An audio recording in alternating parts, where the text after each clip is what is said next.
Fighting for his political life, Boris Johnson denies he deliberately misled Parliament over Partygate. I'm here to say to you, hand on heart, that I did not lie to the House. Mr Johnson insisted to the Privileges Committee he still believed he'd stuck to the rules. But it seems the rules may have been rather different for Downing Street. If you'd been asked at a press conference whether it was OK for organisations to hold unsocially distanced farewell gatherings in the workplace, what would you have said? I would have said that it's up to organisations, as the guidance says, to decide how to implement the guidance. Well, the session lasted most of the afternoon, the former PM getting irritable as MPs' questioning intensified. This is complete nonsense. I mean, complete nonsense. I asked the relevant people. They were senior people. Well, we look at how Mr Johnson fared under fire, whether he's done enough to protect his position and, crucially, to reassure his constituents. Also tonight. Food inflation hits a 45-year high, rocketing grocery bills, driving hard-pressed families to despair. I want to give my son everything that every other child has. So I'll make sacrifices so that he's okay. Damning evidence of dumped sewage, the filthy truth about our polluted waterways, and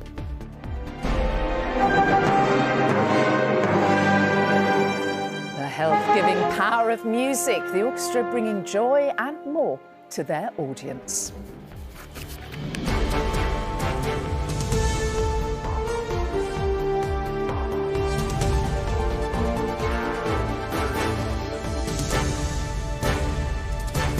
This is the ITV Evening News with Mary Nightingale. Good evening. The political fate of Boris Johnson is tonight hanging in the balance after he faced a lengthy grilling by senior MPs. The former Prime Minister is being investigated over a possible contempt of Parliament, something that, if proved, could ultimately lead to him having to resign as an MP. But Mr Johnson today swore that he did not lie to the House of Commons, and he said his statements about Partygate were what he honestly knew and believed at the time. In sometimes testy exchanges, at one point he even turned fire on the Privileges Committee himself, accusing them of being investigator, prosecutor, judge and jury. Well, the hearing wrapped up in the last hour. In just a moment, we'll get a reaction and analysis. But first, with the committee's forensic examination, here's our deputy political editor, Anushka Astana. Why did you lie to Parliament? Or did he lie? That was the question facing Boris Johnson today as he headed towards Parliament for an hours-long grilling by MPs. A grilling that began with an oath. I swear by Almighty God that the evidence I shall give for this committee shall be the truth, the whole truth, and nothing but the truth. So help me God. Addressing MPs who are investigating whether he misled Parliament when he said there were no parties, guidance had always been followed, Mr Johnson began. I'm here to say to you, hand on heart, that I did not lie to the House.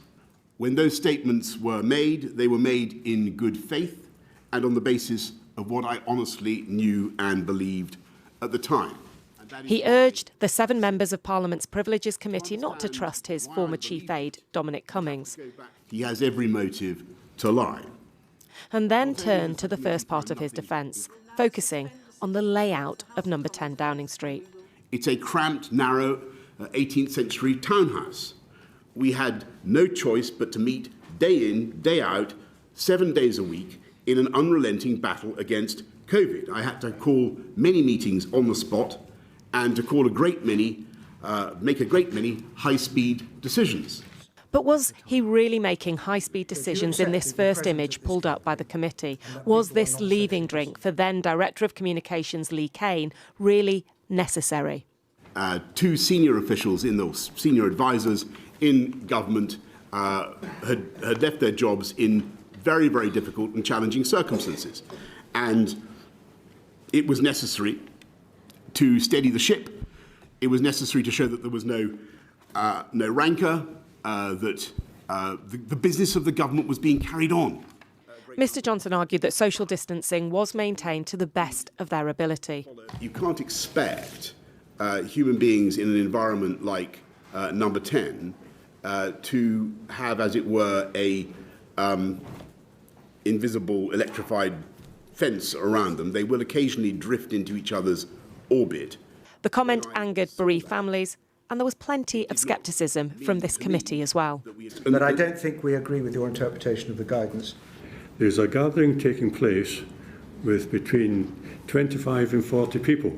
You had clear direct line of sight. Why didn't you correct the record then? Because that would have been an obvious thing to do. She was not asking whether you organised the trestle tables with the alcohol on it. She was asking whether you saw the trestle tables with the alcohol I did see. I don't remember what exactly was on the trestle tables. I know that people around the country will look at those events and think they look like the very kind of events that we, or I, were forbidding to everyone else. But I will believe till the day I die that it was my job to thank staff for what they had done. And there was this repeated gripe. People who say that we were partying in lockdown simply do not know what they are talking about. Mr Johnson, who occasionally consulted the lawyers flanking him, had another defence, that he had been assured the gatherings had not broken the rules. Who were the officials who gave these assurances? Well, I can't name these Name officials. me one.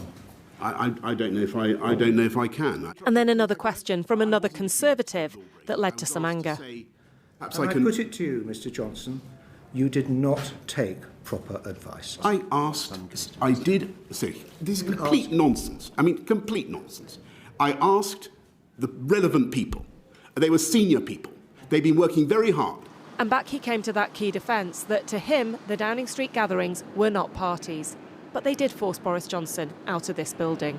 What will they now mean for the rest of his political career? Anushka Astana, ITV News. Well, as Anushka set out there, the first question for the Privileges Committee is whether or not Boris Johnson did mislead Parliament. In his evidence, he accepts that he did, but he insists it was unintentional and therefore not so-called contempt. So the committee now has to decide whether it agrees whether the Commons was recklessly or intentionally misled by Mr Johnson. If so, it may recommend a punishment. Things like a written apology, a docking of his salary, or even a suspension from the Commons. Now, the most serious would be suspending him for 10 days or more. That would trigger a recall petition whereby Mr Johnson's constituents can demand a by-election for his seat. But, crucially, any punishment must first be approved by MPs voting in the Commons. OK, so our UK editor Paul Brand, whose reports, of course, helped expose the Partygate scandal, is here. And some of ITV's evidence was used today, wasn't it? What did you make of Mr Johnson's responses? Well, Mary, there were 3 hours of evidence, which I think we can boil down to 3 key points, which will help the committee to reach its conclusions. The first is this one about social distancing. There was so much talk in the committee today about social distancing, because if you take a look at this photograph, for example, of the Prime Minister's birthday party, well, he was asked how could he survey that scene and think that that was within the rules, that was within the guidance. Or if you take a look at this one, for example, of the leaving party for his aide, Lee Kane, again, how was that within the guidance, the social distancing guidance? Because they were crammed in together around that table full of alcohol. He said eventually that, yes, OK, social distancing was, in his words, imperfect in number 10. So he was asked, OK, if you couldn't properly social distance, why didn't you have screens between you? He said, well, they just weren't in that photograph. They were in a different room. I don't think the committee found that part of his evidence particularly credible. Moving on to one of the key quotes that's been used in much of the media after it was broadcast on ITV News, where Boris Johnson said this at one event, allegedly, that this was probably the most unsocially distanced gathering in the UK right now. Now, today he was asked, did you say that? He said, I can't remember. He couldn't guarantee that he hadn't said it, but he said it wasn't likely. Again, I don't think the committee found that particularly credible. And then lastly, there was the issue of, as you've just been hearing from Anushka, about his advisors. What were they telling him? What kind of advice was he falling back on? Now, At this point, he was pointed to a WhatsApp message from his head of communications, Jack Doyle, which said, "I'm struggling to come up with a way that this one is within the rules." That didn't actually go to Boris Johnson. He said he never got that message. But he said other advisers did assure him that all the guidance was adhered to at all times. So he was asked who, and he couldn't tell them who. He said there was one female member of staff, but he couldn't name her. She wanted to remain anonymous. All in all, it made for a pretty extraordinary 3 hours. By the end of it, Boris Johnson looked pretty flustered, the committee pretty frustrated. OK, interesting stuff, isn't it, Paul? Thank you. So even before today's session began, the former Prime Minister's allies were branding the inquiry a witch hunt. Those still loyal to the man who secured the Conservatives' biggest majority, of course, in decades, claim the public is on his side. But that is not a view universally shared, as our political correspondent Harry Horton reports. Thank you all very much. Thank you and goodbye. Thank you. His time in Downing Street is over. But today was about whether Boris Johnson can survive as an MP. His colleagues will decide his fate. So what did they make of his performance today? Is this the end of Boris Johnson, do you think? I have no idea. We'll see what the report says when it comes out. Do you think he recklessly or intentionally misled MPs? I honestly don't know, and I think it's the right thing to... You don't sound very supportive. I'm supportive of understanding the facts before you make a decision. His supporters think he put up a strong defence. Well, I think what we're saying is people are calling this some sort of party. It's not. It's people who are in their workplace, a very tight-knit workplace in Number 10, dealing with a crisis situation that's there. It looks to most people like a party, though. But it was very much not. I think Boris has won in the court of public opinion, and that's ultimately for politicians what matters. Opposition MPs weren't convinced. My take, for what it's worth, is that I think he demeaned the office of Prime Minister because he told people in the House of Commons things categorically which have now proved to be completely and utterly untrue. And does that mean he's not fit to be an MP? I don't think he's fit to clean the boots of some of the people who are working in hospitals up and down the country. Boris Johnson is a serial liar. The Conservative Party backed him for leader knowing that. You don't seem very convinced by his defence. I'm not very convinced by Boris Johnson on many occasions because, we know that he's lied about all sorts of things. When the Privileges Committee delivers its verdict, MPs must decide if they agree. Many appear to have already made up their minds. Harry Horton, ITV News. Well, away from Westminster, how's Mr Johnson's committee appearance this afternoon gone down with his own constituents? In Uxbridge in West London today, some said they accepted he did not mean to mislead. Others insist he should have known better. Our correspondent Geraint Vincent heard the voters' views. At a restaurant plumb in the middle of Boris Johnson's Uxbridge constituency, the restaurant manager listens carefully to his MP's testimony and isn't convinced. Apparently he wasn't notified by his department that what he was doing was wrong. Where I see he's the one that put the guidance in place and the legislation in place, he should know what he was doing. But yeah, what can we say? Today's hearing was difficult viewing for two brothers whose father died alone on a COVID ward almost exactly 3 years ago. For all the COVID bereaved families, it just feels like an insult all the time. And every time he's on telly and he's coming up with just trying to bluff his way out of everything what happened. If Boris Johnson came out for once and told the truth, no, it still wouldn't be easy, but the family, and I'm sure a lot more victims, will have a lot more respect for the person. And you don't think he's told the truth today? No, he's still trying to cover up. He's still trying to blame other people. In his thumping election victory before the pandemic, Mr Johnson won Uxbridge with a majority of more than 7,000. Susan is a Tory party member. I like him when he's confident, and he didn't fiddle. I always look for, the fiddling and the looking shifty, and he didn't look shifty.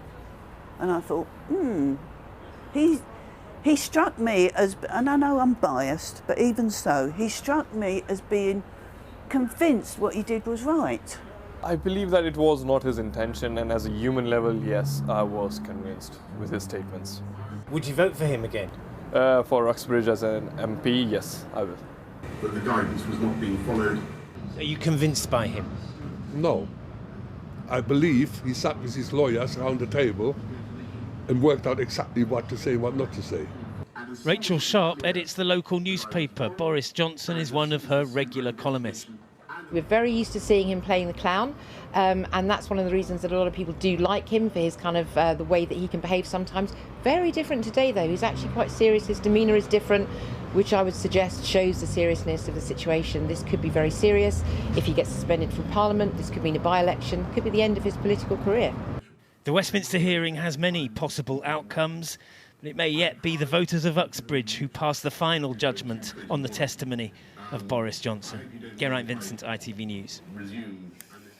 Well, our political editor Robert Peston is in his studio tonight ahead of a presumably pretty packed Peston programme coming up later. I think that's Robert, right. Lots and lots for you to get through on your show tonight. Where do you leave the former Prime Minister? So I think it's really important to remember, Mary, that the Prime Minister, or the ex-Prime Minister, Boris Johnson, has already accepted that he did mislead MPs. But the thing that the Privileges Committee has to prove is that he recklessly misled MPs. Now, the ex-Prime Minister, Boris Johnson, said time and again that although he attended 5 parties, he had no way of knowing that these were against the COVID rules and the COVID guidance that he himself had written and had urged everybody in the nation in those press conferences that you remember to follow. Now, of course, millions of people, we know that because we've seen the opinion polls, simply don't believe that is credible. But this is not the court of public opinion. This is a quasi-judicial process conducted by the House of Commons itself. And therefore, what was most, I think, interesting to me is that the hardest questions put to Boris Johnson were by MPs from his own party. And 2 in particular stood out for me. They were the questions from Alberto Costa and from Sir Bernard Jenkin. And what they both focused on was the fact that those individuals who advised Boris Johnson that he wasn't breaking the rules were spin doctors. They were political appointees who were advised, who were basically paid to make him look good. And they both said and implied that the fact that he never sought legal advice, he never sought the advice of senior civil servants on whether the rules were broken, meant that, in their view, he may have behaved recklessly. So at the end of all of this, I don't think it went well for Boris Johnson. It's not over. More evidence will be taken. But as of tonight, I think the former Prime Minister needs to be fearful that he may well be punished. OK, Robert Peston in West London, thank you. And you can catch more from Robert after news at 10 on his programme tonight. Let's move on to other news now. Rocketing food prices pushed up the UK inflation rate last month. The changing cost of a standard basket of goods rose to 10.4%. And that has taken many experts by surprise because inflation had been steadily falling. Our consumer editor Chris Choi explains. ITV News is following 15 households tracking the impact of rising prices. Sharon Honey is a single parent in Warrington, working full-time for the ambulance service. There's only me to cover my bills. I want to give my son everything that every other child has. So I'll make sacrifices so that he's okay. Highlighting that struggle, annual inflation moved from 10.1% in January to 10.4%. Food and non-alcoholic drinks were up 18.2%, the highest for 45 years. Restaurant and hotel costs rose sharply at 12.1%, with clothing and footwear up 8% in 12 months. In Birmingham, a vast warehouse of 14,000 products with price rises across the board as vegetable shortages and rocketing energy costs drive up everyday grocery bills. Pasta, wheat, oil, butter, bread, we're seeing price increases all the way across the board and in fact, to a bigger gravity than we've seen ever before.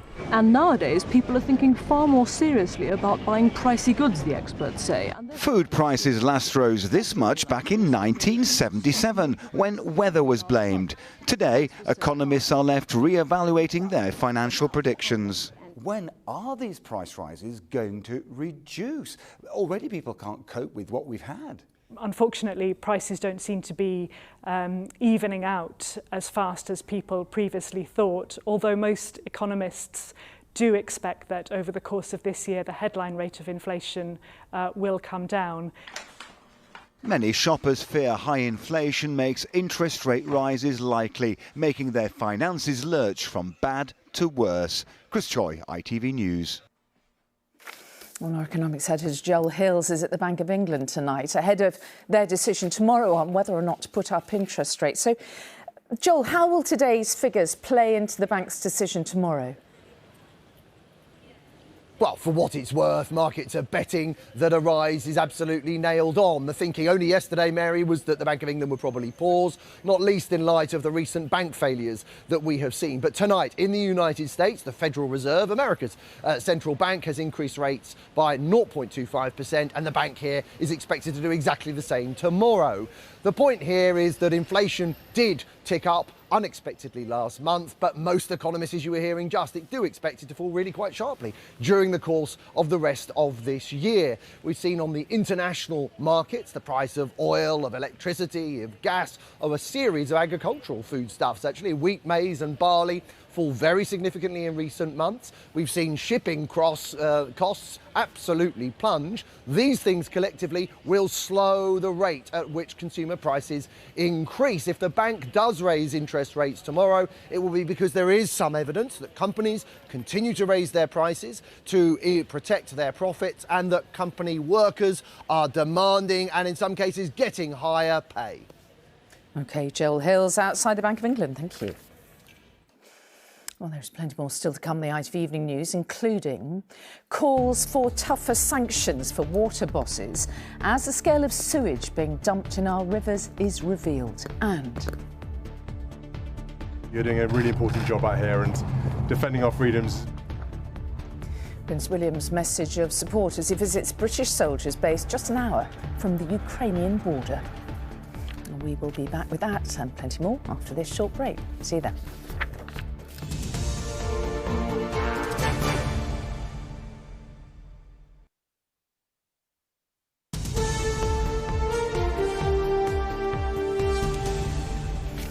Again and welcome back. A new report says water companies have failed to invest in the country's infrastructure. It calls for bosses to have their bonuses blocked while targets continue to be missed. Our science editor Emily Morgan has more on the UK's sewage shame. In the bucolic Surrey countryside, something ugly is happening to our waterways, and the River Mole is no exception. Ken still swims here with Chico, but has had to move upstream. I tend to swim deliberately above the sewage outlet. Yeah. You know, this is why I come here. Yeah. It's upriver from that. And here is the sewage outlet. It's been pumping murky waste into this river for 400 hours so far this year. Does it matter? It does matter. For the river environment, it causes algal blooms, it causes bacteria to multiply, and this deoxygenates the river, causing what we call eutrophication. And that can actually land up killing fish, causing a degradation in the whole ecosystem. Water companies are allowed to release waste into rivers when heavy rain overwhelms the system, but it's now regularly happening. I think the figures tell their own story. Water companies pumped raw sewage into English waters more than 300,000 times in just 1 year. I mean, that all adds up to more than 2.5 million hours during which our waste was flowing through rivers, just like this one, and coastal waters. And that's in just 1 year. It's why today's report has called on water companies and their regulator to do more. Much of what it says is that you aren't doing enough to stop pollution in rivers, and you're lining the pockets of the bosses but not investing in infrastructure to ensure the rivers are clean. So the water industry has invested about £190 billion since privatisation. Equally, I completely recognise that we've been too slow to react to the public outcry about storm overflows. But what I will say is that that is a #1 priority for the water industry now. Amy fishes along here. She reports sewage spills but has no faith anything will change. No one will come out, and if they do, it might be days later after the incident's happened, and then nothing's done. Nobody is held accountable. And it's that, the report says, that needs to change. Emily Morgan, ITV News in Surrey. Now, before we move on with the rest of the news this evening, we want to mark a very sad anniversary for all of us here at ITV News. It is exactly 20 years since we lost 3 of our colleagues in the opening days of the Iraq War. Our team was caught in crossfire between US and Iraqi forces, which killed our correspondent Terry Lloyd and the team's translator, Hussein Osman. The camera operator, Fred Nirak, was caught up in the same attack and remains missing. We at ITV News remember all 3 and their families, especially at this time. Prince William has made a surprise trip to Poland this afternoon, meeting British troops who are defending our freedoms. The Prince of Wales praised their work in monitoring the situation in nearby Ukraine. Our correspondent Ben Chapman has just sent this report from their base. His arrival was flanked by black-shaded bodyguards, the very tightest security for the heir to the throne, 50 miles from the Ukrainian border. This is a visit Prince William personally wanted to make to a crude camp on Polish soil to meet the British soldiers working to support their Ukrainian counterparts. But you're doing a really important job out here, and defending our freedoms is really important, and everyone back home thoroughly supports you. And everything you're doing with the Poles and our Polish counterparts in providing that safety is really important. So thank you for your time, lovely to meet you all, and good luck. Thank you. At this secretive base, the Prince of Wales was shown an air defence system being manned by British troops in coalition with Poland and the US, part of what he called a shared determination to protect freedom. His visit appreciated by those stationed here. I think it's hugely important that our people feel supported when they spend a significant amount of time away from their families, away from their loved ones. It's important to know and feel the unity of the countries behind them. He also met volunteers from the Polish Territorial Defence Force, who've been instrumental in Poland's humanitarian response to the war across the border.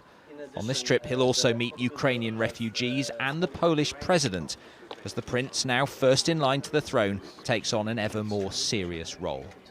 We're told Prince William wanted to come here to personally thank British and Polish troops, and also because what's happening across the border is one of the biggest political issues in the world right now. That's a sign of his evolving priorities in his new role as Prince of Wales. Ben Chapman, ITV News, Rzeszów, Poland. It's just gone 7 o'clock. You're watching the ITV Evening News. Plenty still ahead, including the mystery of who's catching and shaving pet cats. More than 50 of them have had patches of their fur removed. Let's go. It needs our help, Grace. Oh, mate, pick your battles. ITV's top hits. The Bafta nominations are announced. And kidding season has come to an end, and lambing season is underway. But could numbers be affected by the recent weather? Find out in the national forecast coming up a bit later. But before all that, a woman who was raped by a fellow student at her university has told ITV News how she wants her experience to lead to real change. Ellie Wilson was studying in Glasgow when a new relationship turned abusive. Ellie says it became so bad, she even tried to take her own life. But her trauma was made worse by seeing her attacker get what she calls a fresh start, able to enrol elsewhere while waiting to stand trial. Now, currently, only very few university courses require criminal checks. But in this special report, she told Louise Scott how she wants to see that reformed. These women's paths have crossed due to the devastation of domestic abuse. Ellie Wilson was a student at Glasgow University, winning awards on the track and studying politics. But a new relationship quickly spiralled out of her control. It didn't take very long for abuse to become a key feature of our relationship, and that abuse was sexual, it was physical, and it was emotional. In January 2019, as a result of that abuse, I attempted to take my own life. Ellie set up a secret recording to gather evidence. Ellie took this recording to police, resulting in her abuser being charged and suspended from Glasgow University. But while awaiting trial, he was able to enrol at the University of Edinburgh. He was later jailed. I was struggling so much. I had this trial hanging over me and it was terrifying. And he was able to start a whole new life. He got a fresh start. He got something that I couldn't have. The University of Edinburgh declined our interview request. In a statement, they said they do not tolerate sexual violence within the community. But in accordance with UCAS, the admissions body, they do not require applicants to disclose any criminal convictions or ongoing investigations, unless their chosen degree is exempt. Applicants previously had to declare this information, but UCAS changed their rules in 2018, citing GDPR. They also declined our interview request, but they did meet Ellie and told us they've made a commitment to look in detail at the issues she highlighted. We put these concerns to the Scottish Government. How have we got to 2023 and there aren't any flags being made to institutions if a potential student has been charged with rape? Well, it's a reasonable question. All I can answer is by saying we are where we are now, and I'm determined we'll be improving that going forward. Because this is about women's safety, is that a concern to you? Fundamentally, that is what it is fundamentally about, trying to make sure that women and girls in our society are safe, and that includes the university environment. Fiona Drewy is also campaigning for this change. Her 18-year-old daughter Emily took her own life while at Aberdeen University. The family found out she'd been in an abusive relationship with a fellow student. The man later pled guilty to 3 charges of abusive behaviour, but he'd already transferred to a university in Oxford. The first thing you think is you're really fearful for other people. Is what Ellie went through, almost losing her life, is what Emily went through, losing her life, is that not enough? How many lessons, how many devastated lives does it take before we make these responsible decisions? Both Fiona and Ellie want to see change from institutions right across the UK to ensure the challenges around data sharing aren't being prioritised over the potential risk to women's safety. Louise Scott, ITV News. And if you've been affected by any of the issues in Louise's report, you can find help on our website. Well, now let's get an update on our main story tonight. Boris Johnson has been accused of not seeking proper advice over whether parties at 10 Downing Street broke lockdown guidance. The former PM rejected the accusation made at a Commons hearing, saying the advice he received was from senior staff. He faced questions for several hours, consistently repeating that he believed the gatherings had been necessary for work. And it was already, as we've heard, then a very busy day at Westminster when Downing Street chose this afternoon to release the Prime Minister's tax returns. That finally fulfills a pledge Rishi Sunak had made in last summer's leadership contest. And our political correspondent Romilly Weeks joins me now. Romilly, interesting timing from Number 10, some might say. Well, absolutely, Mary. There's no surprise that the tax returns show that Rishi Sunak is indeed a very wealthy man, a multi-millionaire. But there are quite a lot of raised eyebrows here in Westminster that he chose to release them on the day when most people's attention in this building was firmly fixed on the troubles of his predecessor. But we haven't been distracted, and what have we learnt? Well, aside from his income as a politician, Rishi Sunak has significant income from investments. That totalled £1.9 million in the last tax year. On that, he paid tax of £432,000. Now, he promised to release his tax returns after it was revealed when he was Chancellor that his wife saved millions of pounds in tax by having non-dom status. But if this was his attempt to be transparent, it might have been a bit more convincing if he hadn't tried to slip them out today. Some good news, though, today from Mr Sunak, as the government won, didn't it? An important vote, but not, it has to be said, without some pretty notable opposition. Yeah, that's right. It was a significant moment for Mr Sunak and the deal that he's negotiated to try to sort out the post-Brexit trading arrangements in Northern Ireland.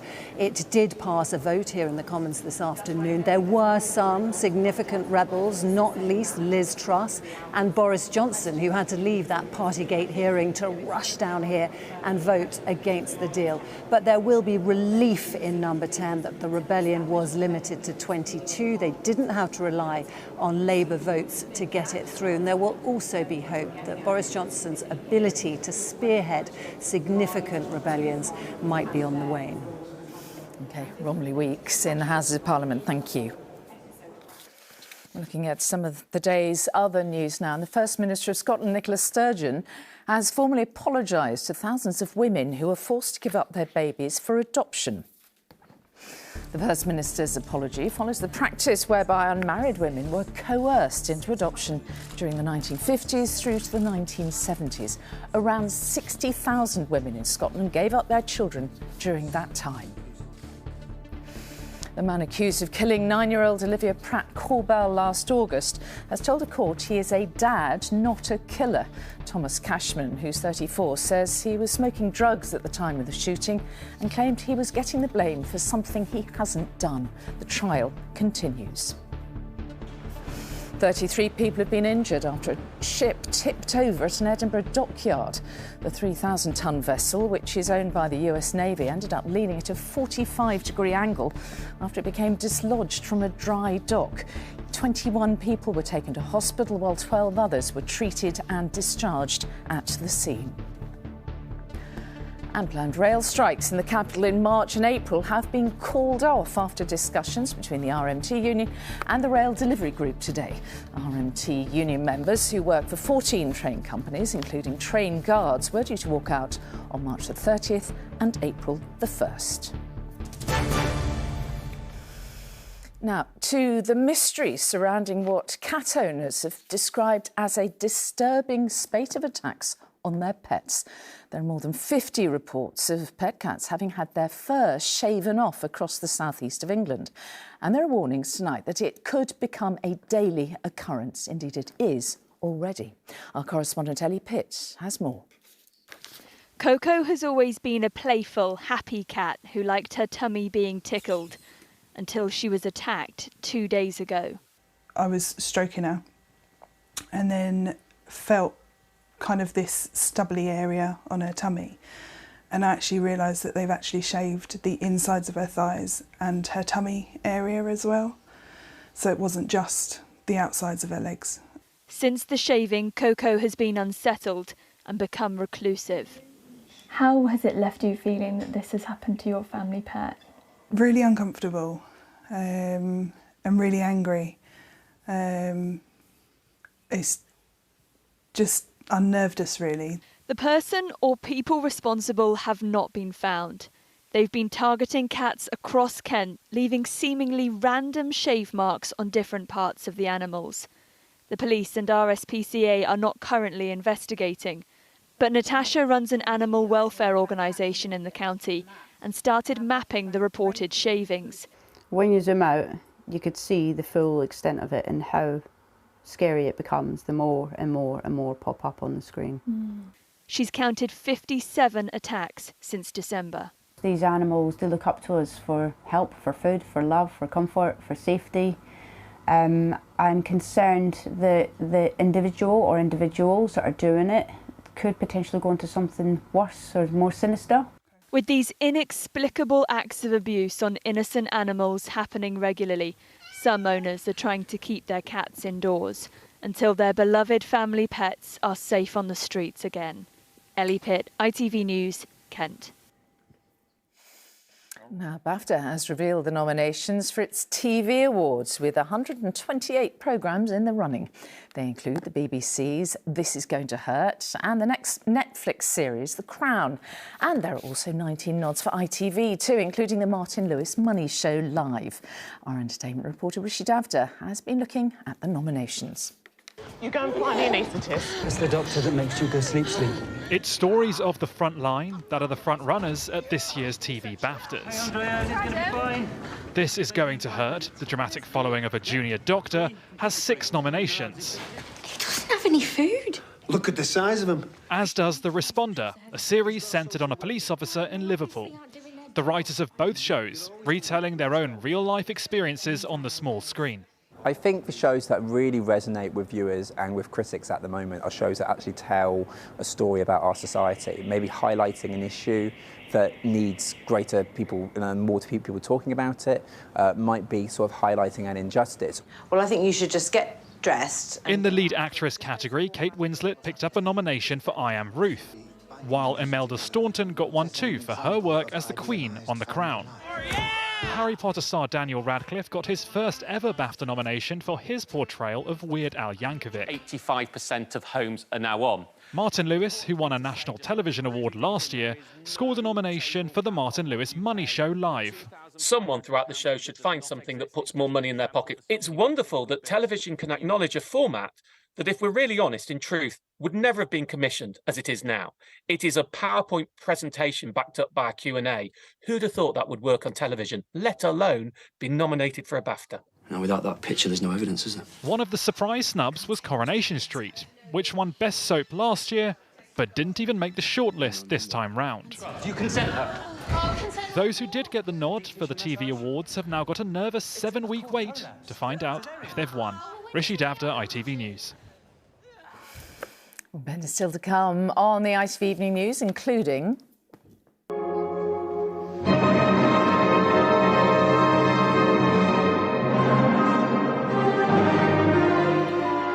orchestra, which learned one of Beethoven's symphonies off by heart, and its belief in the nurturing power of music. And lambing season is underway here in the northwest, but did you know it starts earlier in the south? Find out why in the national forecast coming up in a couple of minutes. Do join me and Alex in his dungarees for that in just a few moments.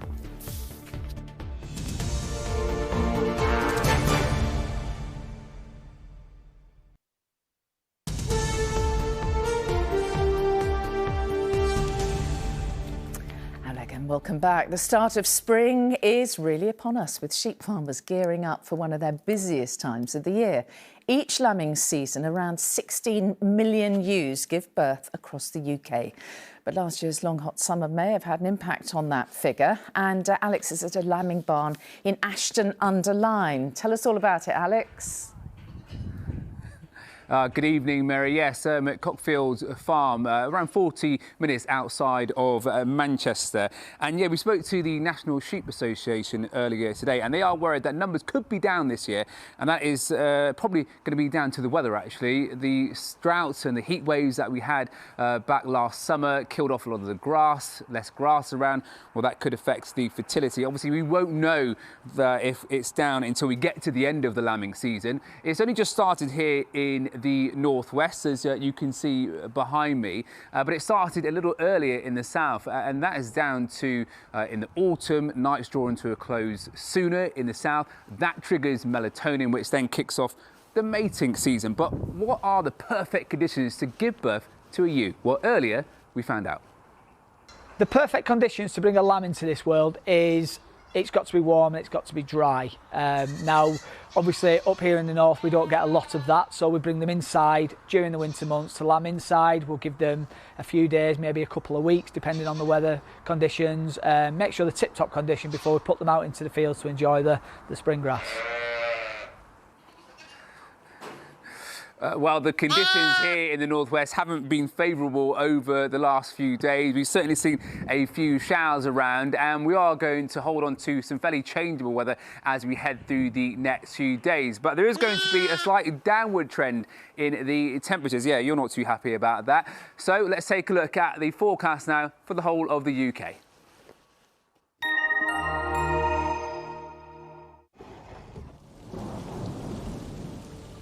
Not everywhere will be cold today. Some places will be warm and toasty.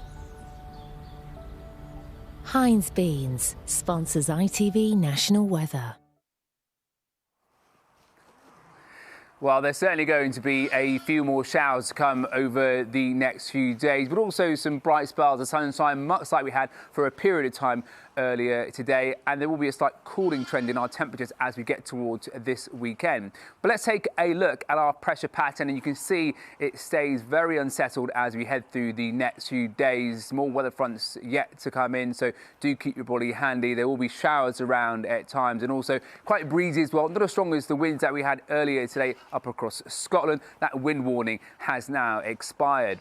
As we head into this evening and overnight, well, we are going to see a fairly narrow band of rain crossing the country eastwards. At times that could be a little heavy. It doesn't hang around too long, so as you get towards dawn tomorrow, much of that rain is now out of the way. Certainly clear across much of the west, so clearer skies starting to build in. Temperatures will slip into single figures, but not too chilly at night. So as we start tomorrow, it's going to be a fairly bright start to the day. There will be some sunshine around, but as we run the sequence forward tomorrow, you notice those showers do start to pack in from the west yet again. In between, some bright spells of sunshine, but notice that band of rain that sneaks up across the south and southeast later on in the day. So certainly end of the day on a fairly wet note for many parts. Temperatures, though, still on the milder side. We're looking at highs of 14 or 15 degrees Celsius. And then looking further ahead, well, to Friday, it stays unsettled. Again, more showers. Similar picture into the weekend, with the temperatures dropping maybe into single digits. Heinz Beans sponsors ITV National Weather.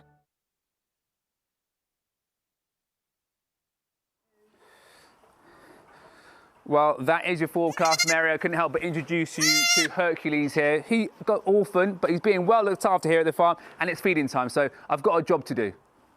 You need to tip that bottle up, Alex, or else the milk won't get in his little mouth. That's it, well done. And finally, to a classical concert with a little bit of a difference. An orchestra has made a name for itself by performing entire symphonies off by heart. Well, today in Bristol, they staged a special recital for care home residents, which, as Stacey Foster reports, was music to their ears.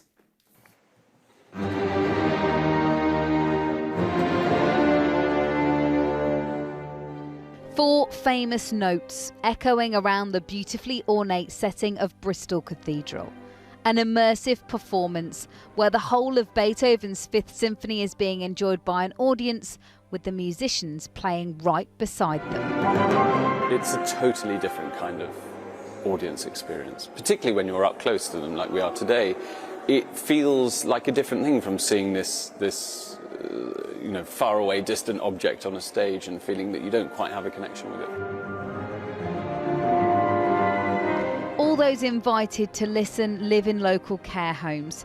For many of them, music is their language. And for a few, this is their first day out since the pandemic. I like classical music. I played in orchestra when I was young, so, I always liked classical music, and they told me this concert was on, so I said I'd come along. So, yeah, here I am. Yeah. This is the first time in the cathedral, and it's very beautiful, isn't it? I've never been in the cathedral before, and it's very nice. We have a lot of residents that we connect with through music more than conversation, especially those that have severe dementia. Music is a very powerful way of connecting with people. Beethoven's Concert Hall Classic has been performed by musicians thousands of times, but not like this, where the audience is part of the orchestra and they're able to see and feel the music as well as hear it. Stacey Foster, ITV News. And that's all from us for tonight. Raggie's here at 10, but for now, from all of us on the Evening News team, bye-bye. Have a lovely evening.